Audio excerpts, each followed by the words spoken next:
ฮ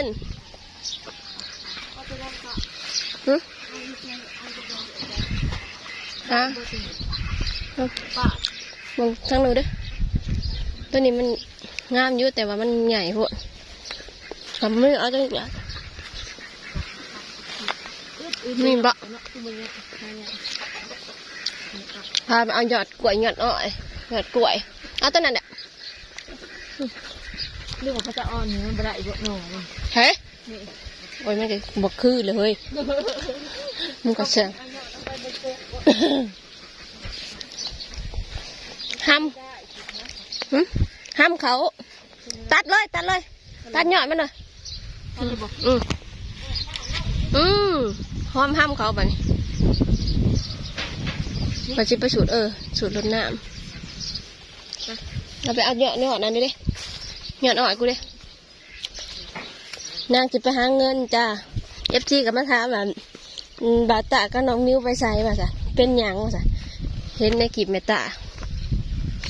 โอ้ยผมจะไปหาเงินกรุงเทพเป็นหยังคือเอาลูกเมื่อน้ำเหมือนกันลูกบ่ค่อยติดว่าซะง่ายๆลูกบ่ค่อยว่าตัวหนักคือสีงามๆ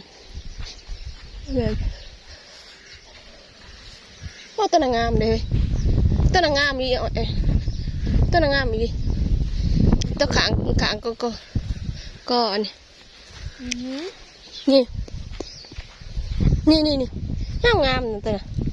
หน่อยเดียวนะนี่นะเราจะเอาไปเทิงนี่สินั่นยังไงเนี่ยของอ้อยกูนะหยาดกล้วยหยาดอ้อยบ่สุดแล้วน้ำเขานี่นะนี่ไปสองมือมีบ่หลอดนั่นนะบ่เดี๋ยวนะหยาดเขาไปใช้นี่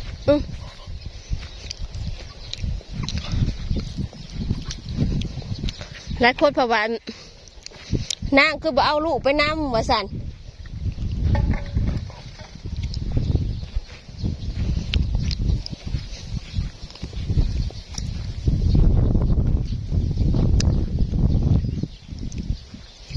ตัวงามๆเนี่ยเด้อ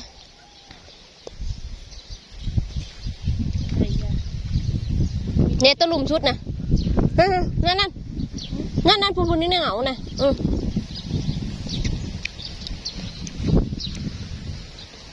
นางมิ้วคือบ่เอาลูกไปนำเป็นยังคือบ่เอาลูกไปนำว่าซะ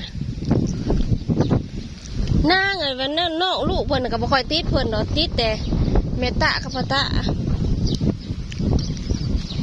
จะแม่นอยู่ลอกลูกเจ้าของเนาะเอามือผัดเนี่ยคือว่าหายมายังก็คือปฏิเวณกรรมอีกแล้วแม่นขนาดอยู่พี่ก็ยังไม่ได้นอนน้ำแม่ได้ลูกคนน่ะนอนแต่น้ำมันใหญ่นอนแต่น้ำมันตาโอ้ยเอาก็เอาลงสักก้อนตัวกลางนั่นเอาตัวท้องคืนโอ้ย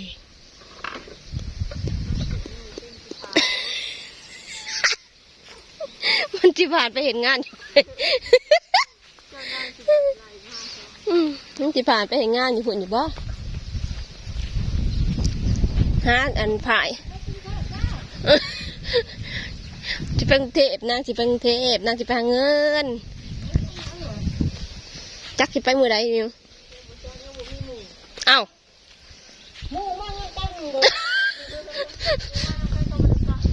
เอาอันพวกนี้นะมีผัวแล้วสะ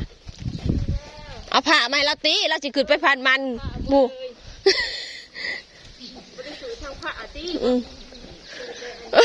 เดี๋ยวมึงไปสู่ทางขวากับเรื่องของมึงเด้อ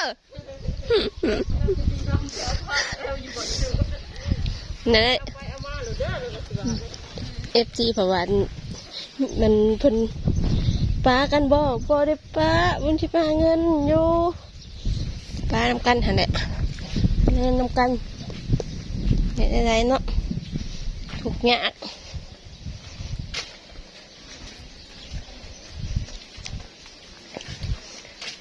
มา2 คนนี้มันมากับหมู่2 คน นางก็สิไปหาเงินเนี่ยได้ใช้รถนะอันนี้รถมึงนั่นถึงมิวเอาโฉกเฉกลงมาคือไปหากระติกผูกไว้เอาหายังผูก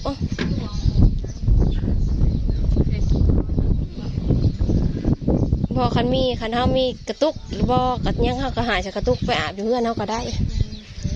สูดยังพอบ่อยู่ใช่เอ้าพระเจ้าก็สูดบ่กูก็สูดนี่ก็ได้นาคำนนนี่มองแฟนเสียขอก็ได้นั่นเองไปสูดอยู่แล้วฮะขี้มิ้นแล้วเฮ้ยเอาขี้มิ้นใส่ฮะเนี่ยใส่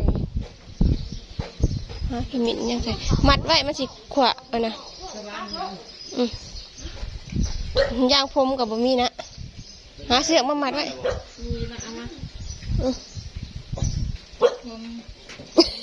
เดี๋ยวยางเนี่ยแกะออกบ่มันเกลือไก่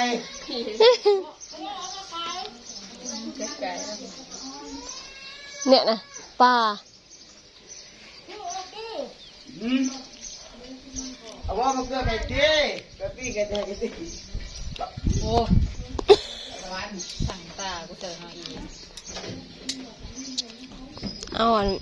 มันเทียนหอมพวกขากิ้งใส่ขันดอกไม้มีบอกขันหาถูโดนน้ำ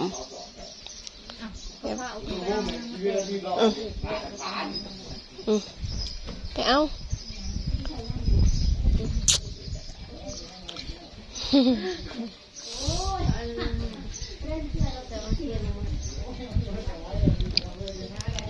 เทียนละสุดละจกเจกับบลงหาแม่เลย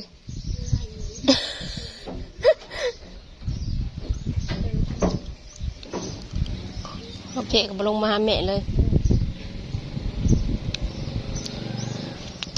กันเป็นไปเพลงงานนะใช่ไหมขายอะไรนะขายบาร์บีคิวน้ำเรานะ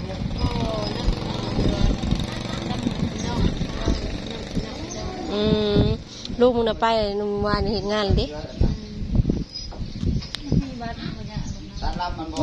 เราก็บริเวณนั้นเนาะไม่ได้มีเลย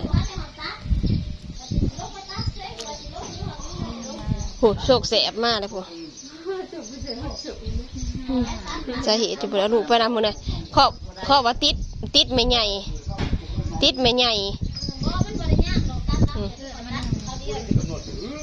โชค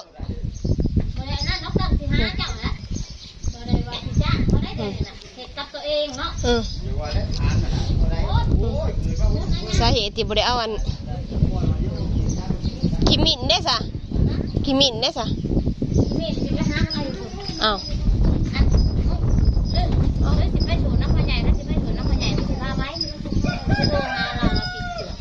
เราสูตรอยู่บ่พ่อใหญ่นะเราเป็นยังไงสิบุสูเนี่ยสูตรก็อาบอยู่แล้วแหละห้องน้ำเราก็มีผูก็ไปอ้างพุ่นแม่แล้วไปอัตตามันก็บ่นั่นเอาออกด้วยมิวมันเบิ่มมันสิแนมหนาเพิ่นขนาดโอ้มาสิว่าได้ติดความติดพ่อใหญ่ไม่ใหญ่เพิ่นป้าน่าจะให้แม่เอาไปอยู่น้ำโอ้ยพี่น้องป้าน่าจะให้แม่ไปอยู่น้ำกลัวเมื่อบ่ฮอดช้ำเมื่อบ่ฮอดบ้านนั้นแม่ซ้ำ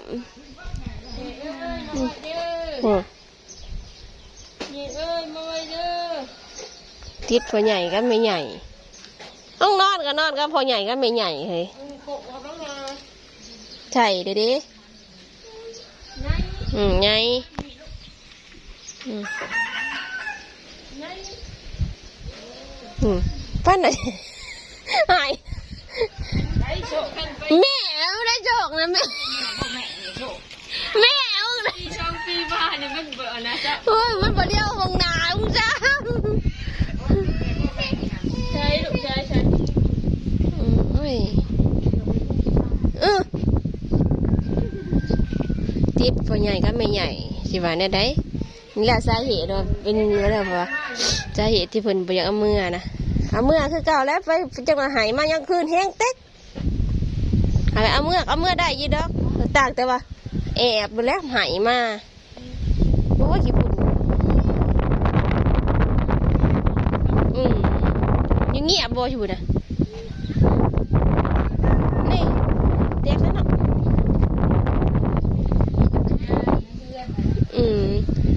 ลาแล้วพี่น้องคลิปหน้าพบกันใหม่พี่น้องสบายดีสิว่าได้ขนาดอยากไปดำไม่ใหญ่สักบับเขา